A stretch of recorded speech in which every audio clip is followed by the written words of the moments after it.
Greetings, Retro Zoltan here. Well, I finally got one. 2 to be exact, and if you like my giveaways, please stay tuned till the end because I'm pretty sure you're going to like this.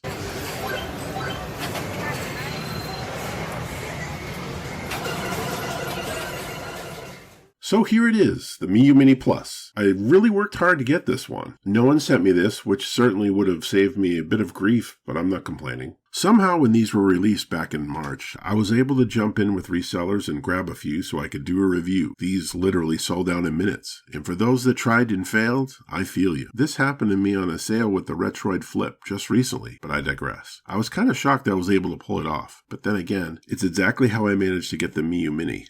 Luck. And as for you sellers like Go Game Geek that are giving away stuff for review, call me! To which brings a solid point right away with these devices. Why are they so hard to get? Why do they keep running out? Is it a way to make them more desirable? Are they having issues? And why is Anbernic making bank selling the RG35xx like hotcakes and never running out? It's really hard to talk about the Miyoo Mini Plus and not talk about its smaller predecessor, the Miyoo Mini, and of course its competitor, the RG35xx. So let's get into it real quick before moving forward. The original Miyoo Mini is still a hot item, but good luck finding one. And getting one directly from Miyoo is like winning the lottery. It's impossible, but why? Recent talks in the handheld sector claim that the issue is simply one of lack of screens. They just don't have the parts to make any more of these. This became obvious, especially when Miyoo started getting screens from other sources, which just caused brightness inconsistencies, and in some cases lack of quality. It must have been pretty painful when people wanted these so bad, but Miyoo just wasn't able to meet the demand. During a time where handhelds were growing more powerful and expensive, Miyoo just came out with the perfect low-budget handheld that everyone didn't know they needed. It was small, simple, and the screen was just hard to ignore. In a way, I think it brought back people to the simple gameplay.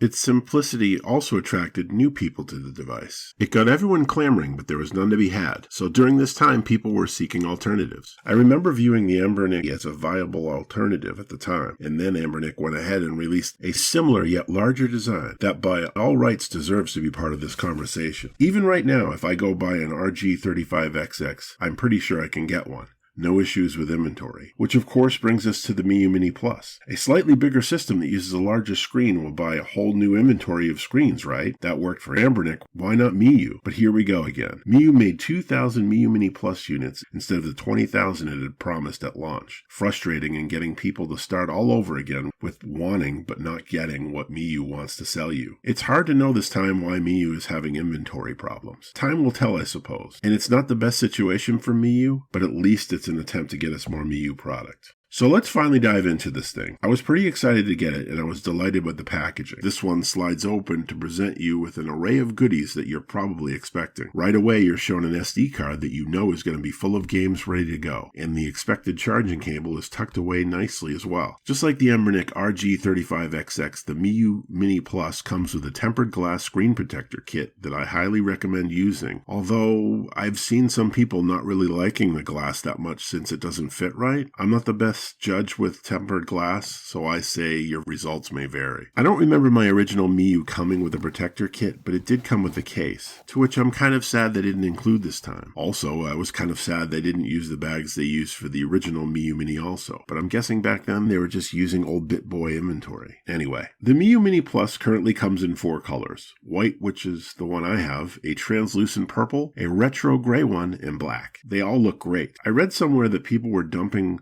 white ones in dye? I can't imagine that, but it does have me curious. If Miyoo would sell the shell separately, I'd certainly entertain this. The Miyoo Mini Plus looks great, and I have to say I'm one that's not too disappointed with the larger size. I think only those that really appreciated the mini size will be upset here. It's not as portable as its smaller brother, but certainly smaller than the RG35xx. Just looking at it and holding it, I'm already feeling that I might like this better than the non-Plus version, but it may just be because I have large hands. At first glance, this looks exactly the same as the original. It's just bigger. But there has to be a few differences, right? The large screen is an obvious high point with this new version. But right away I found in the handheld community that there's been some issues with some screens just, well, falling out. What? I found it hard to believe, but this is happening to some people. After some use, the screen, it just starts to depart from the rest of the system. Horrifying, if you ask me. And I find myself constantly checking mine to see if I'm having the same issues. So far, so good. With Miyoo already having inventory issues, this is probably the last thing they need. I'm guessing your results may vary, and I'm hoping that they have this taken care of at the same time that they can fix their inventory issues. The shiny ABXY buttons, of course, feel great, and they look exactly like the same size as the original, which goes for all the other buttons as well. They're very responsive and have a good feel to them. I'm happy with these. The D-pad also feels good and angles well. I won't have any problems with this. I'm assuming it will work as good as it did for the Miyoo Mini, but I won't know entirely until gameplay, I guess. Also, I'm happy with the placement of everything. The start and select is out of the way, and the reset was perfectly recessed and in the top center. The speaker, of course, is in the same place as the original, and, well, where the original Game Boy has theirs as well. It's mono, so don't expect an amazing sound experience without headphones. The back is a little different to where they tried to improve the triggers, and it just may be me, but I like these way better than the original. They jut out just a bit further, and my fingers aren't struggling to touch them like before. A bit of gameplay will tell me how comfortable these are going to be in the long run, but I feel pretty good about the setup. The battery compartment on the back feels as solid as ever, very compact, and no room for things getting loose back here. I remember this was sort of a thing with the original, but this design I feel no one's going to have a problem with. They changed the volume wheel this time to a rocker switch, which I'm fine with. Anbernic over time has brainwashed me into thinking this is a better option. The power button still remains in the top as well as the LEDs, and the bottom still sports a headphone jack, SD slot, and USB-C charging port. Stats for the Miyoo Mini Plus are the following. The ARM Cortex A7 dual-core processor at a 1.2 GHz, a 3.5-inch IPS display with a 640 by 480 resolution, 128 megabytes of RAM, 3,000 milliamp rechargeable battery with Wi-Fi. I was kind of excited there was a larger battery than the original Miyoo Mini, but then realized that's also probably making up for the larger screen. Your play times will still average 5 to 6 hours, which is about more than average for stuff I've been playing these days. I'm not upset with this. Wi-Fi is also an option that the original Anbernic RG35xx didn't have. There are mixed feelings about this since when it comes down to it, having this only allows you a few extra options like updating box art and some RetroArch features like retro achievements and netplay. If these things are important to you, then I'm guessing you'll be happy. If you're able to grab one from Miyoo themselves off of AliExpress, you're going to spend about $70. And currently resellers are letting these go on an average of $110. It's definitely pushing its luck calling it a low-budget handheld. Gameplay, just like before, is not disappointing. The Miyoo Mini Plus is capable of playing the following systems: Famicom, Super Famicom, Game Boy, Game Boy Advance, arcade games, Sega Mega Drive, Neo Geo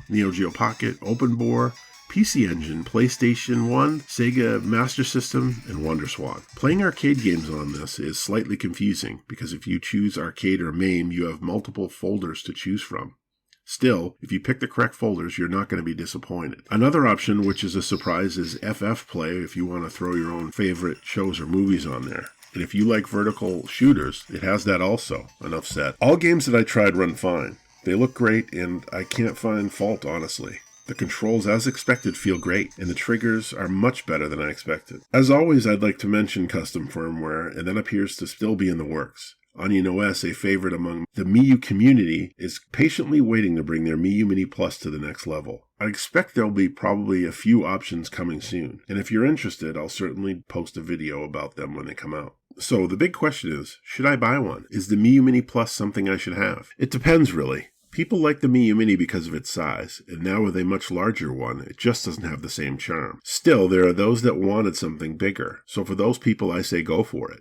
I only suggest waiting a bit for them to iron out the loose screen issues, and with some inventory issues, I think you're going to be forced to wait anyway. I found it a fun system, and I may be one of the rare few that actually like it better than the original. And if you don't mind a little bigger, or want to pay less, the Anbernic RG35xx is quite a tantalizing option also. Buy one, they have plenty. And if you're really looking to buy a good, low-budget vertical handheld, prepare for more indecision as there are rumors of Anbernic releasing another, more advanced RG35xx that will have Wi-Fi, as well as Trim UI tossing their hat in the ring with what's currently being called the Brick. The Brick. Talk about the worst name ever. And Pow Kitty, you're not going to get in on this? What are you doing now? Oh, I see. And that's all I have to say about the Miyoo Mini Plus. Does the Miyoo Mini Plus sound like your bag? If so, I'm going to be posting a video very shortly on how you can win one for yourself. Look for the Retro Zoltan giveaway number 4, and I wish you the best of luck. Thanks for watching, thanks for your support, and as always, I'll see you next time. Bye.